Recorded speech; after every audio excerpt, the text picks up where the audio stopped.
I could really use a break.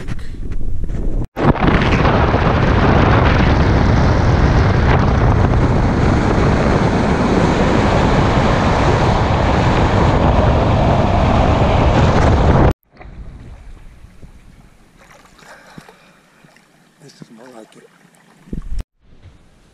Good day, YouTube. I've been waiting for this topic for a long time. That I've been busy and I just took some time off, went to Fort Collins and New Mexico, and I just was on vacation mode. But here's what I want to talk about is you have probably heard of the words the American dream. I'm pretty sure most of you have heard that. This is the complete opposite, the American nightmare. And the reason I'm making this video is for awareness, especially the young people. And this is my message to the young people, to anyone, especially the young people. And I definitely pass this message along to the individuals that I deal with through my job. The American nightmare is this, and you have to be aware of it. So if you ever come across it, you will recognize it. It is growing up at home and one day saying, hey, I'm going to go to college. College is not for everyone. I know that. When I went to college, I was 18. I didn't know about going away for college. Growing up in Los Angeles, that wasn't even a thought. It was either you go to college or you go to work. My mom told me that many years ago. So I went to college and I grew up basically poor in the sense that I had all the basics of life, and throwing a football or baseball or sports, that was my entertainment. I can't say that we didn't go out to a movie because we were poor. It's just that growing up the way from a single mom and a sister with myself, it was something that I could qualify for tuition assistance. Or when I went to college, I rejected for some reason all of the student loans. And that was a wise 18-year-old decision, but it's not, the American dream just doesn't happen by itself just because you're in college. I went to college for 3 years, but I was academically disqualified. Translation, I was kicked out because of my grade point average. So that's proof that the American dream just doesn't happen automatically. So I never had any student loans when it came to college. With that topic, the American dream is if you go away to school, student loans are there just in case that you don't have the money. But that's when first thing I want to caution you about is student loans. You would be surprised how much debt in student loans young people have. And my recommendation is go to college if you want to, but if you don't have the money, find someone to pay for it. Maybe it's the military, maybe it's your job. I used to work retail when I was 19 at Eddie Bauer, a store, and they would pay for some of your college tuition if you got a C or better, and if you didn't, you'd have to pay that back, and one time I did pay that back.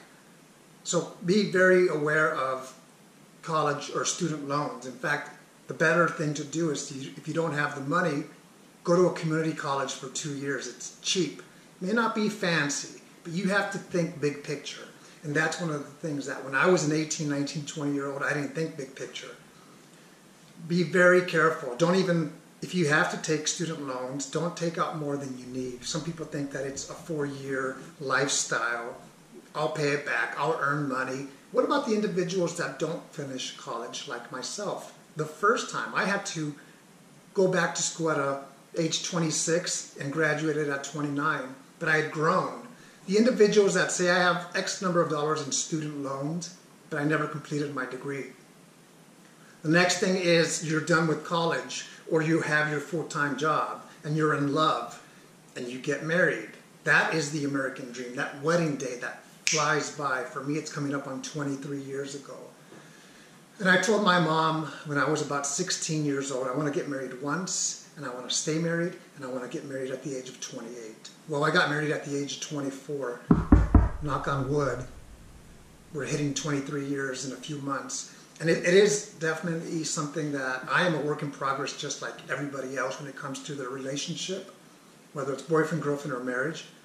And a month ago, I put my foot in my mouth towards my wife when I said something to her. It's my reminder, don't do dumb things. And that was me a month ago. So I have to continue to remind myself to do that. Marriage, at the 15-year mark, we ended up in marriage counseling. It was the best thing that we could have done. If you're going to get married, hopefully you go to marriage counseling, not because it's part of your application of your marriage certificate, but because it's a tool or tools that you are provided with and shown that you can use in your future, in your marriage. Because a lot of marriages, 50% end divorce, and that's 1 in 2. It's a high number. Marriage is a beautiful thing if it's done right, or it could be a nightmare if there's trustworthy issues, finances, if you don't know how to communicate. The list goes on. There's only so much that I can say about that. And but let me just add that I'm not a marriage counselor. I'm just a regular guy. And I hope that I have common sense to make the adjustments in life to say, that didn't work out for me, so let me try something different. The next thing is, once you're married, most people say, what do we want to do? A big purchase is a house. You have to be careful with the house. I think owning a home is a great thing, but definitely be educated about the process. And don't do 100% financing like I did in 2003, the first time with a RIA home loan, because you want to put more money down so you can save money on interest. Interest to me is a way of giving away our money. The next thing is you get your home, your house, you're happy. Now you have to furnish that house. And you have to put that on credit. You buy furniture. You have 2 cars at this point, and both of you have a car loan. And that's something that, we've never had 2 car loans. We've had 1 in the past, and we're at the point now in our lives where we don't even want 1, so we don't have any car loans.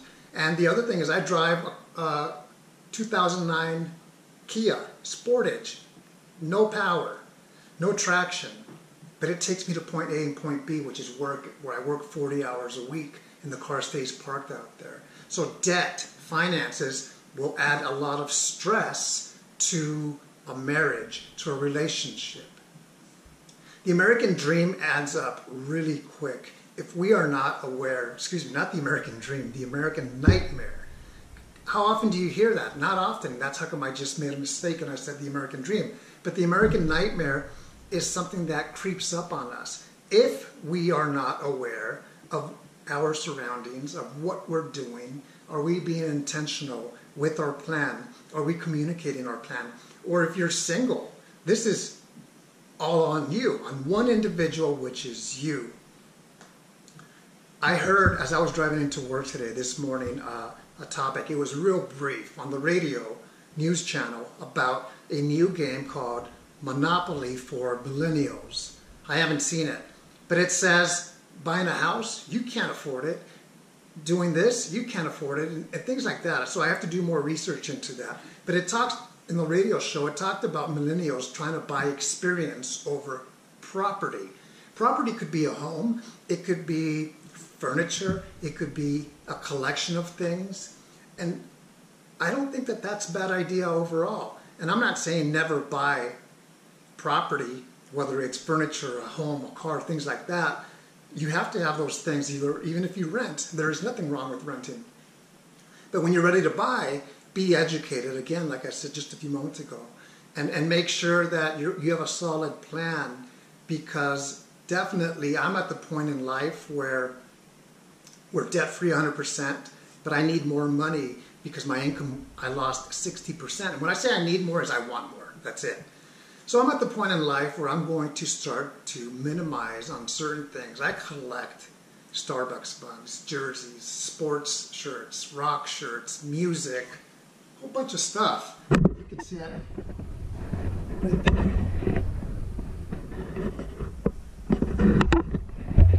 I have always been a collector.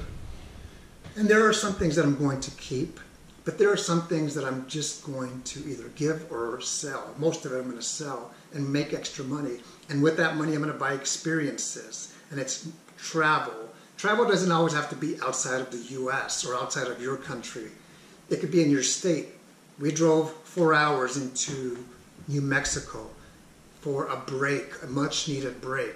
My next vacation is 3 months away.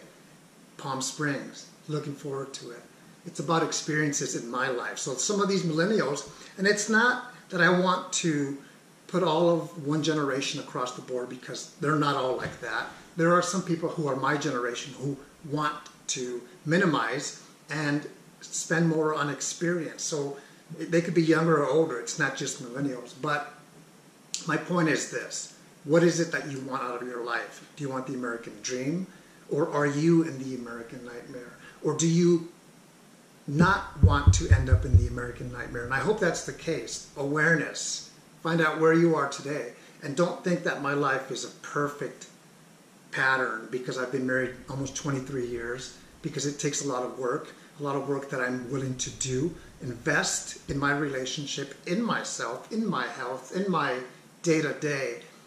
I want you to think about that, of where you are. And if you are on track, stay on track. Don't come off track like I did when I was in college the first time. If you're not on track, have a vision, a plan, stick to it. You will get to wherever it is that you want to do. And I hope that you end up with the American dream.